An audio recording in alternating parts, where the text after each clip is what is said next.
The company was actually went into production of my first product, which was the True Choke, in 1982. Had designed it in 1981, and had kind of, prior to that, I was a police officer with the city of Cairo and did gunsmithing on a part-time basis, and I made special gunsmithing tools, and a friend of mine got me interested in choke tubes, and just sort of backed into it from that standpoint. But in '82 we started production of the True Choke, and then we added the screw-in chokes were growing in popularity, and the gun companies started adding that in, more and more gun companies, and today you can't hardly buy a gun without screw-in chokes. But as they designed, then we would copy it and do our best to improve it so that you got better performance.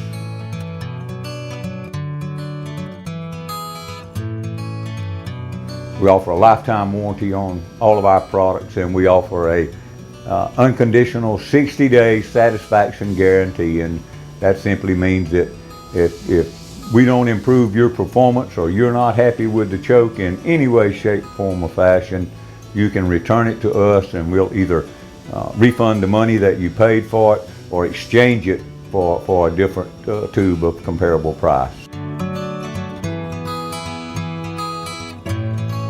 When I started making chokes, you could make them out of a medium grade of steel if you wanted to. Everything was lead shot.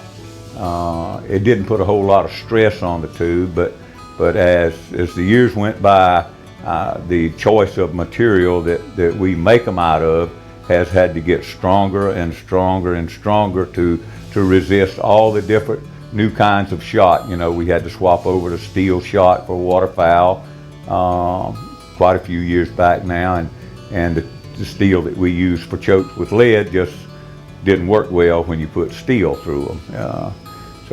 And now we use a hardenable grade of stainless steel on most of our chokes that has a tensile strength of over 200,000 psi. With our OEM part numbers that we make for different gun companies, and the part numbers that we make under the Trulock brand, we stock about 3,000 different part numbers. Flush, extended, ported, black oxide, bright stainless, special purpose chokes.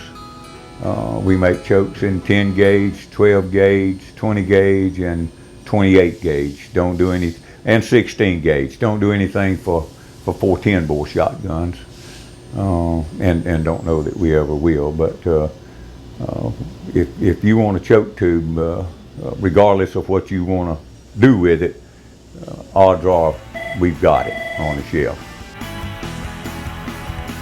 As we grew, we were shopping for a new location, and I love my home. I have no desire to leave, and we were able to find a location that allowed us to expand, and really there's no real advantage to moving out of Grady County for my business, simply because most of mine is conducted by shipping. It's not a large retail environment, so to speak. So we could actually be anywhere and be successful. Currently, we have 17 employees. We run 2 shifts a day, 5 days a week. Our business is from the OEM side. It can go through the roof tomorrow and then drop back 2 months from now. We try to match the number of employees to balance it out overall. Sure. This is a specialty turkey choke designed for the Winchester longbeard shot shell. We actually are licensed by Winchester to produce this and use their trademarks. But this particular choke, using the Winchester Longbeard shot shell, will put approximately half of the total payload of the shot shell in a 10-inch circle at 40 yards. It's one of the tightest chokes that money can buy. And now that you've seen that, we'll walk outside in the back in the shop, and I'll show you how we make them.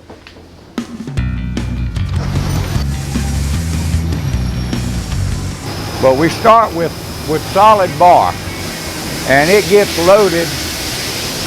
This is a bar loader, and we cut the bar up into short lengths, and it gets loaded into the back of this,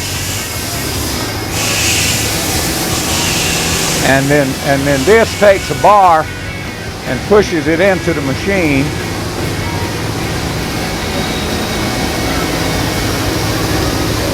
And that's what drops out. It drills it, it bores it, it turns it, it knurls it, and it threads it, and then it cuts it off. Then it moves it to a back spindle, and the back spindle bores the parallel. It's pretty much done for the most part when it comes off the primary machine. We go down to, we have some secondary ops, and they'll go on one of these 3 vertical machining centers. These, of course, are different parts, but they go in. See that rough edge right there, that burr. When they go into this machine, it cuts a chamfer, and then cuts the 4 wrench notches to where you put your wrench in to screw the toe in and out.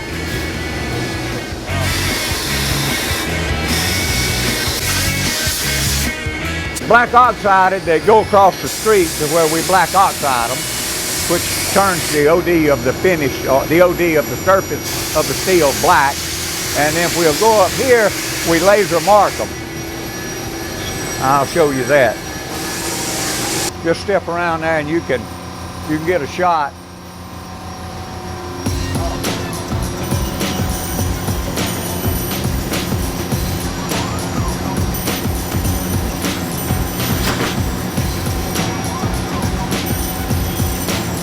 These are parts that we make for Mossberg, and we put the PF2 full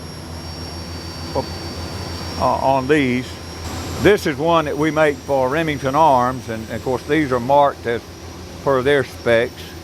But you can put basically anything that you want on the. If you set it up in the computer, it'll do whatever you tell it to do as far as marking. He's head of our quality control. He's sampling parts to make sure that everything is in specification.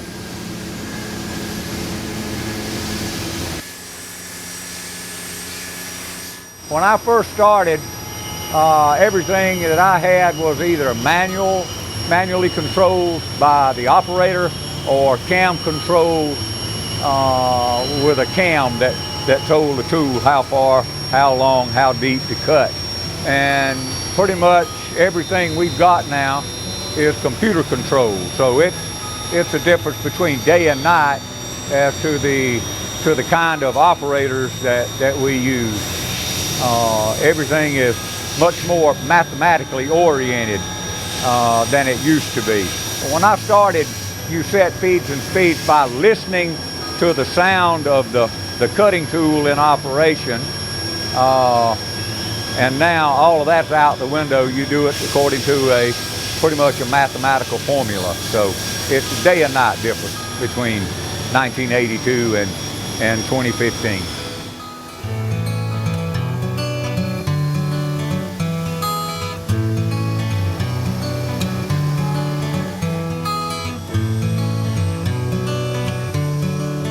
I'm George Trulock of Trulock Chokes, and I'm proud to be from Whigham and Grady County, Georgia.